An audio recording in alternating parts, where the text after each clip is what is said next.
আমি ইতিহাস শিক্ষিকা চৈতালি মণ্ডল। আজকে আবার আপনাদের জন্য প্রাচীন ভারতের দ্বিতীয় গুরুত্বপূর্ণ টপিকস সিন্ধু সভ্যতার আলোচনা নিয়ে চলে এসেছি।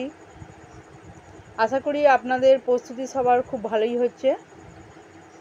তো আজকে আমরা সিন্ধু সভ্যতার বেশ কয়েকটি গুরুত্বপূর্ণ দিক নিয়ে আলোচনা করব।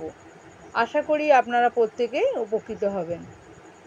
সেই সঙ্গে বেশ কিছু গুরুত্বপূর্ণ তথ্য ভিডিওতে দিয়ে দিচ্ছি, আপনারা নোট ডাউন করে নিন, উপকৃত হবেন। চলুন আমরা প্রথমেই দেখে নিই সিন্ধু সভ্যতা কবে আবিষ্কৃত হয়েছিল এবং কারা আবিষ্কার করেছিলেন, এই সভ্যতাটি কী ধরনের সভ্যতা ছিল। আমরা এর আগের ক্লাসে দেখে নিয়েছিলাম যে মেহেরগড় সভ্যতা ছিল একটি কৃষিকেন্দ্রিক সভ্যতা। তো ঠিক এর পরেই এর ধ্বংসস্তূপের ওপর গড়ে ওঠা সিন্ধু সভ্যতা কী ধরনের সভ্যতা ছিল, আজকের আলোচনা আমরা দেখে নেব। 1974 খ্রিস্টাব্দে মেহেরগড় সভ্যতা আবিষ্কার হওয়ার পর ভারতীয় ইতিহাসের একটি নতুন দিক উন্মোচিত হয়। মেহেরগড় সভ্যতার উত্তরসূরি হিসাবে হরপ্পা সভ্যতা গ্রামীণ থেকে নগর কেন্দ্রিক সভ্যতায় উত্তরণের সংযোগ সুস্পষ্টভাবেই লক্ষ্য করা যায়। এই আবিষ্কার ভারতীয় সভ্যতার ইতিহাসকে কয়েক হাজার বছর পিছনে নিয়ে যায়। এটিকে প্রথম নগর সভ্যতা বলে চিহ্নিত করা হয়। বিশিষ্ট বাঙালি প্রত্নতত্ত্ববিদ ও ঐতিহাসিক রাখাল দাস বন্দ্যোপাধ্যায় এবং ভারতের প্রত্নতত্ত্ব বিভাগের প্রধান স্যার জন মার্শালের তত্ত্বাবধানে 1922 খ্রিস্টাব্দে সিন্ধু প্রদেশের মহেঞ্জোদারো অর্থাৎ বর্তমান পাকিস্তানের লারকানা জেলার অন্তর্গত ওই স্থান থেকে একটি উঁচু ঢিবি খনন করে সিন্ধু সভ্যতা আবিষ্কৃত হয়। সিন্ধু সভ্যতা বা হরপ্পা সংস্কৃতি পূর্ব পশ্চিমে 1100 কিমি এবং উত্তর দক্ষিণে 1600 কিমি পর্যন্ত বিস্তৃত ছিল। এই সংস্কৃতির প্রধান প্রধান কেন্দ্র ছিল পশ্চিমে ইরান ও পাকিস্তানের মধ্যবর্তী অঞ্চল এবং উত্তরে হিমালয়ের পাদদেশ থেকে দক্ষিণে কাম্য উপসাগর পর্যন্ত প্রসারিত। সিন্ধু প্রদেশের মহেঞ্জোদারো, পাঞ্জাবের হরপ্পা, ঘরঘরা নদীর তীরে কালীবঙ্গান, গুজরাটের ভোক্কার নদীর তীরে লোথাল, শতদ্রু নদীর তীরে রূপার, উত্তরপ্রদেশের আলমগীরপুর ছিল অতি উন্নত কয়েকটি কেন্দ্র। আমরা দেখে নেব যে সিন্ধু সভ্যতাকে নগর কেন্দ্রিক সভ্যতা বলা হয় কেন। এই প্রশ্নটা মনে আসা খুবই স্বাভাবিক। তো আমরা এই আলোচনায় চলে যাব। হরপ্পাতে খনন কার্যের ফলে উন্নত নাগরিক জীবন ও পৌর সুযোগ সুবিধার নিদর্শন পাওয়া গেছে। পোড়াই নির্মিত পরিকল্পিত সুদৃশ্য ইমারত, প্রশস্ত রাজপথ, উন্নত পয়ঃপ্রণালী, বৃহৎ স্নানাগার, শস্য ভাণ্ডার ইত্যাদি নগরকেন্দ্রিক জীবনধারার পরিচয় বহন করে। তাই হুইলার, ব্যাসাম সহ অধিকাংশ পণ্ডিতই হরপ্পাকে নগর সভ্যতা বলে মনে করেন। অর্থাৎ আমরা মোটামুটিভাবে বলতে পারি যে একটি নগরে বা শহরে বসবাস করতে গেলে মানুষের যে সমস্ত সুযোগ সুবিধা থাকে,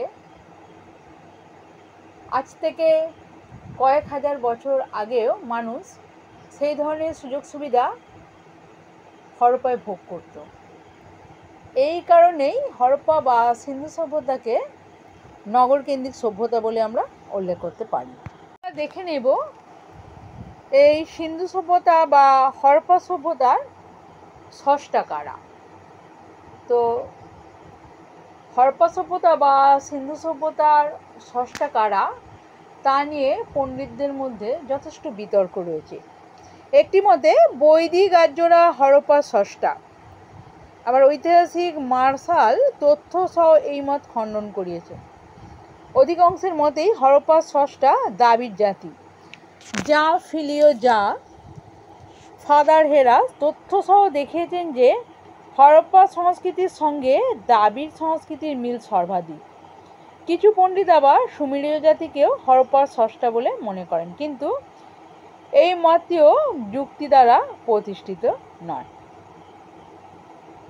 এবার আমরা হরপ্পা সংস্কৃতির ব্যাপ্তি দেখে নেব। ব্যাপক অনুসন্ধানের ফলে ভারত ও ভারতের বাইরে হরপ্পা সংস্কৃতির অবস্থান জানা গেছে। পাঞ্জাবের হরপ্পা, রূপার, গুজরাটের লোথাল, রাজস্থানের কালীবঙ্গাল, হরিয়ানার কাওয়ালি এবং পশ্চিমে ইরান ও পাকিস্তানের মধ্যবর্তী অঞ্চলে হরপ্পা সংস্কৃতির নিদর্শন পাওয়া গেছে।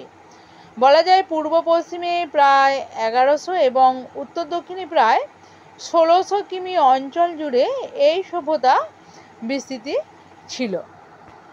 এবার আমরা হরপ্পা সভ্যতা বা সিন্ধু সভ্যতার প্রাচীনত্ব নিয়ে একটু আলোচনা করব। উইলি ডুরান্টের মতে এই সভ্যতা নীল নদের সভ্যতার চেয়েও প্রাচীন। জন মার্শালের মতে খ্রিস্টপূর্ব 3250 থেকে 2750 অব্দের মধ্যে এটি বিকশিত হয়। ডক্টর গার্ড এর সময়কাল নির্ধারণ করেছেন খ্রিস্টপূর্ব 2500 থেকে 1500 অব্দের মধ্যে।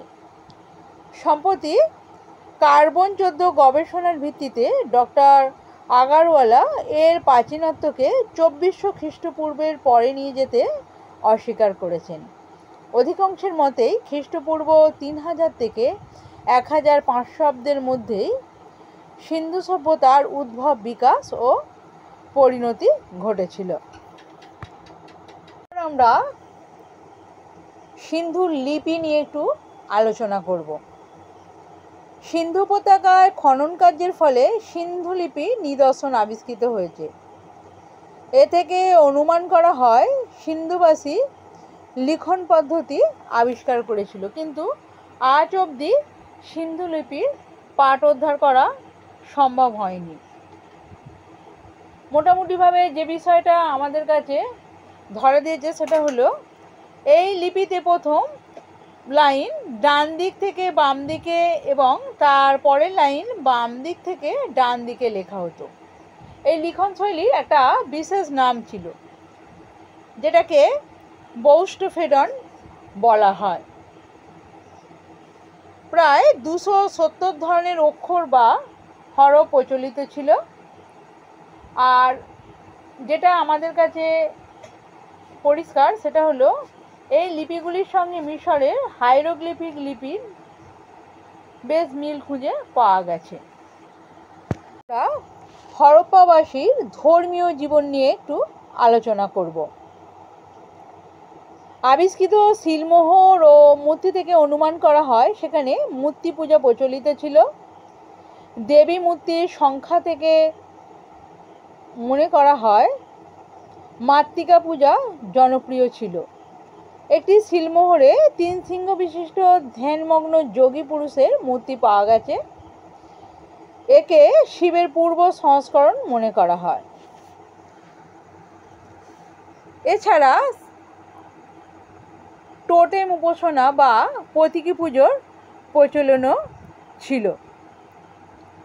গাছ, নদ নদী প্রভৃতি প্রাকৃতিক শক্তি এবং হাতি, ষাঁড়, গাভী, বাঘ ইত্যাদি জীবজন্তুর পুজো প্রচলিত ছিল। লিঙ্গ পূজা, শক্তি পূজা, মাতৃপূজা, যোনি পূজারও প্রচলন ছিল বলে জানা যায়। বেশ কিছু অর্ধনগ্ন নারী মূর্তির দেহে ধোঁয়া বা প্রদীপের তেলের চিহ্ন দেখে দেবী মাতৃকার পুজো প্রচলিত ছিল বলে অনুমান করা হয়। এছাড়া নরবলি চিহ্নিত একটি শিলও পাওয়া গেছে, যা নরবলি দেওয়ার প্রথা সম্পর্কে ইঙ্গিত দেয়। একটি ছেলে উত্থানপাত ভঙ্গিতে থাকা নারী মূর্তি পাওয়া গেছে, যার গর্ভ থেকে চারা গাছ নির্গত হয়েছে। এই দেখে অনুমান করা হয় যে নারীকে উর্বরা দেবী হিসাবে কল্পনা করা হতো। এবার আমরা হরপ্পার নগর পরিকল্পনা, যে বিষয়টা সবথেকে গুরুত্বপূর্ণ আলোচনার বিষয়, সেদিকে আলোকপাত করব। মহেঞ্জোদারো ও হরপ্পায় নগর দুটির অধিকাংশ বাড়িই ছিল পোড়া ইট দ্বারা নির্মিত। ছোট বড় একতল দ্বিতল সব রকম বাড়ি ছিল। পথঘাট ছিল প্রশস্ত, পরিকল্পিত ও পরিচ্ছন্ন। প্রতি বাড়িতেই স্নানাগার ও পয়ঃপ্রণালী ছিল। নির্দিষ্ট স্থানে থাকতো আবর্জনা কুণ্ড, আচ্ছাদিত নর্দমা সমকালের স্বাস্থ্য সচেতনতার পরিচয় দেয়। রাজপথের সঙ্গে গলিপথের সংযোগ ছিল এবং জল নিকাশি ব্যবস্থা ছিল অত্যন্ত উন্নত মানের। পৌর প্রশাসন প্রচলিত ছিল বলে অনুমান করা হয়, তার কারণ রাস্তাগুলিকে আলোকিত করবার ব্যবস্থা ছিল এবং যে সমস্ত ঢাকা দেওয়া নর্দমাগুলি ছিল সেগুলো মাঝে মধ্যে পরিষ্কার করারও ইঙ্গিত পাওয়া গেছে, যা থেকে অনুমান করা হয় যে এখানে পৌর প্রশাসনের অস্তিত্ব ছিল। হরপ্পা সভ্যতার নাগরিক জীবনের বৈশিষ্ট্যগুলির মধ্যে সবচেয়ে উল্লেখযোগ্য হল মহেঞ্জোদারোর জনসাধারণের ব্যবহারের জন্য নির্মিত বৃহৎ স্নানাগার। এই স্নানাগারটির আয়তন ছিল 180 ফুট বাই 180 ফুট। স্নানাগারে নানা সুযোগ সুবিধার মধ্যে 39 ফুট দীর্ঘ, 23 ফুট প্রশস্ত ও 8 ফুট গভীরতাযুক্ত আধুনিককালের মতো এক সুইমিং পুলের অস্তিত্ব দেখা যায়। এই জলাশয়টিতে আধুনিককালের মতো ঠান্ডা ও গরম জলের গমনাগমন ব্যবস্থাও লক্ষ্য করা যায়। সিন্ধু সভ্যতায় কৃষি সমৃদ্ধ এবং উন্নত নগর পরিকল্পনার অন্যতম শ্রেষ্ঠ প্রমাণ হল যমজ নগরী অর্থাৎ হরপ্পা ও মহেঞ্জোদারোতে আবিষ্কৃত একটি বৃহৎ শস্যাগার। মহেঞ্জোদারোর শস্যাগারের আয়তন ছিল কম বেশি 9000 বর্গফুট। অন্যদিকে হরপ্পার শস্যাগারটি ছিল প্রায় 3000 বর্গফুট। রাভি নদীর প্রাচীন খাতের নিকট হরপ্পার শস্যঘাটটির ভিতরে 2 সারি মঞ্চের উপস্থিতি দেখা যায়। প্রতিটি সারিতে আবার শস্য রাখার জন্য 6টি করে অতিরিক্ত মঞ্চ ছিল।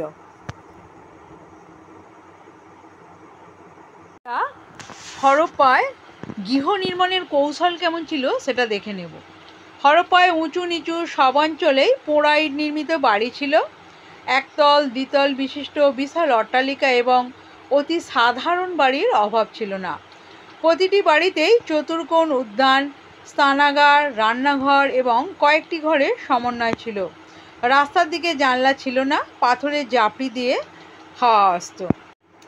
হরপ্পার শাসন ব্যবস্থা সম্পর্কে সঠিক জানা যায়নি। উন্নত পরিকাঠামো থেকে অনুমান করা হয় সেখানে কেন্দ্রীভূত শাসন প্রচলিত ছিল। এই সাংখ্যালিয়ার মতে সিন্ধু উপত্যকায় উদার স্বৈরতান্ত্রিক শাসন চালু ছিল। অনেকের মতেই সিন্ধু শহরগুলিতে বণিক সংঘ পরিচালিত প্রজাতান্ত্রিক শাসন চালু ছিল। হুইলারের মতে সম্ভবত সিন্ধু অঞ্চলে ধর্মাশ্রয়ী শাসন চালু ছিল, যার প্রধান ছিলেন পুরোহিত রাজা। হরপ্পার নগর বিন্যাস থেকে অনুমান করা হয় সমাজে শ্রেণীবিন্যাস ছিল। হুইলার রমিলা থাপার 3টি সামাজিক শ্রেণীর উল্লেখ করেছেন। নগরে বড় বড় অট্টালিকা ও ছোট ছোট ইট নির্মিত বাড়িতে সম্ভবত ধনী ও মধ্যবিত্ত বুর্জোয়ারা বসবাস করত। স্নানাগারের পাশে আবিষ্কৃত ছোট ছোট বাড়িতে সম্ভবত শ্রমজীবী মানুষ বাস করত। হরপ্পার সামুদ্রিক ক্রিয়াকলাপ নিয়ে একটু আলোচনা করব। হরপ্পা ও মহেঞ্জোদারো ধ্বংসাবশেষ থেকে নোঙর করা নৌকার প্রতিচ্ছবিযুক্ত শিলমোহর পাওয়া গেছে। গুজরাটের লোথালে আবিষ্কৃত হয়েছে পোতাশ্রয়ের ধ্বংসাবশেষ। এছাড়া ঝিনুকের তৈরি হাতা, চামচ, চুড়ি ও মুক্তখচিত অলঙ্কার পাওয়া গেছে। এই সবই তাদের সামুদ্রিক ক্রিয়াকলাপের প্রমাণ দেয়। পণ্ডিতদের ধারণা সমুদ্রপথে মিশর, সুমের, ইলম প্রভৃতি দেশের সঙ্গে সিন্ধু উপত্যকার যোগাযোগ ছিল। সিন্ধু থেকে মেসোপটেমিয়ার প্রধান রপ্তানিযোগ্য পণ্য ছিল সুতিবস্ত্র। এছাড়া ময়ূর, হাতির দাঁত, রুদ্রাক্ষ প্রভৃতিও সরবরাহ করা হতো। হরপ্পা সভ্যতায় মৃত মানুষের সমাধি দেওয়ার প্রথা প্রচলিত ছিল। সাধারণত 3 ধরনের সমাধির প্রচলন ছিল, যথা পূর্ণ সমাধি, আংশিক সমাধি এবং পাত্র সমাধি। আমরা একদম আলোচনার শেষে চলে এসেছি। এবার আমরা এই সভ্যতার পতন কিভাবে ঘটেছিল সেই বিষয়টি দেখে নেব।